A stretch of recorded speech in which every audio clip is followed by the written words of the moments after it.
The problem for the Raiders starts up front. Colton Miller being out changes everything. You don't need stats to know his value. You can feel it. He's been one of the best tackles in football this season, elite in protection, mean in the run game, a ton. Replacing him with Stone Forsythe is no small adjustment. Stone's a big body with good length, but he's not Colton, not even close. If they leave him exposed against Buckner or Pay, Geno's going to be running for his life. That's why Carroll and Chip Kelly have to scheme help his way, extra tight ends. Jumbo sets, anything to buy him a half-second more. That half-second could be the difference between a sack and a touchdown. And that's where Jackson Powers Johnson becomes crucial. Against Chicago, he looked like a missile exploding off the line, sealing blocks, clearing lanes. He plays mean, and you can't coach that. When Miller went down, Jackson didn't start preaching about being the savior. He said it straight. It's not about one guy stepping up, it's about all of us. That's Carroll's mentality. 11 men, in sync. Nobody chasing headlines. Still, there's a weakness in the Colts' armor, and it's not in their defensive line. It's behind them. Their linebackers can be exposed in coverage. Zaire Franklin is solid, but get him isolated on a guy like Ashton Jeanty or Brock Bowers, and that's a mismatch waiting to happen. Jeanty might have only had 2 catches last week, but both were touchdowns. That's the definition of efficiency. It's how you punish defenses that bite too hard on the run or shade too much toward the receivers. Add in Raheem Mostert, the veteran who knows how to read blocks and explode through tiny seams. And suddenly the Colts are stretched thin. If they focus too much on Myers or Bowers, the backs are going to have daylight. Speaking of Brock Bowers, he's the Swiss Army knife of this offense. Move him around, put him in motion, line him up inside or out, and defenses start scrambling. Against a team like Indy, who doesn't generate consistent pressure, Bowers becomes deadly. Geno's going to have time, not forever, but enough. Enough to let Bowers find the soft spot down the seam, enough to make the safeties hesitate just a beat too long. Once that play action pulls them forward, it's over. One slip, and Bowers is gone.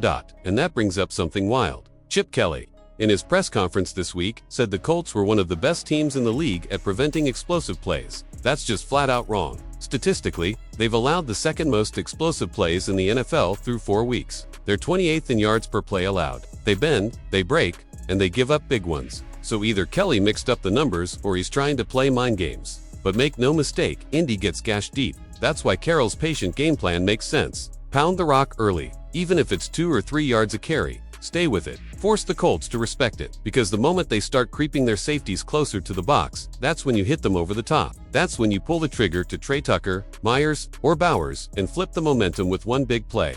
But here's where the discipline gets tested. What happens if the Raiders fall behind early? Say it's 10-0 Colts midway through the first half. Does Carroll stay calm? Does Kelly stay committed to the run? Or do they panic, like they did against the Chargers and the Bears? Because that's how they lost those games, trying to throw their way out of trouble, forcing Geno to do too much, too soon. If they repeat that mistake, this one's over. Defensively, the Raiders don't need to reinvent the wheel. Max Crosby's been an absolute nightmare for offensive tackles, setting the tone on every snap. The secondary isn't elite, but it's scrappy. They've tightened up in the red zone, forcing field goals instead of giving up touchdowns. That's their edge. Make the Colts work for every yard. If Indy has to drive 75 yards every time, the Raiders' defense can hang. But give them a short field off turnovers, and you might as well pack it up. That's how games get away from you fast. And maybe that's why this matchup feels like a classic. Pete Carroll set up, underdog mentality, back against the wall, nobody giving them a shot. Vegas has the Colts favored by a touchdown. Everyone expects the Raiders to crumble, but those are the games Carroll's teams thrive in. When everyone counts them out, that's when they dig in. That's when they punch back. It's not about domination, it's about survival. The offensive line doesn't have to be perfect, just solid. They don't have to win every snap, they just can't collapse. They can't let Buckner take over the game, or let Geno lose his composure. Stone Forsythe said it best this week, pressure is a privilege.